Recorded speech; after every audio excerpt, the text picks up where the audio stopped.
Une autre personnalité contemporaine, non pas de la littérature, mais de la télévision cette fois. Bernard de la Villardière était de passage à Troyes cet après-midi.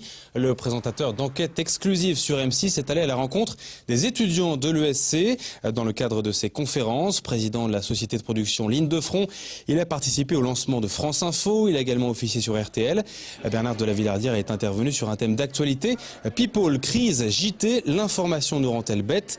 Attention, explique le journaliste, égard aux réseaux sociaux ayant été victimes d'un tweet politique cette semaine envers le candidat Sarkozy. Il est revenu sur l'utilisation de cet outil au micro de Christian Vira. Finalement, moi ce que je peux regretter quand même malgré tout, c'est qu'on a l'impression que les gens aujourd'hui vont chercher l'information qui va les conforter dans leurs préjugés ou dans leurs idées, dans leur manière de voir les choses. C'est vrai que les réseaux sociaux ont cet effet-là.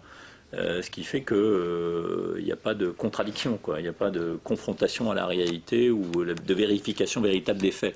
On va juste se faire plaisir et Twitter, c'est un peu cet usage, malheureusement. Effectivement, je réalise que finalement, je pensais pour moi que c'était un formidable outil de débat et lieu de débat, et en fait, c'est un lieu de colère, de protestation, d'engueulade, d'insultes.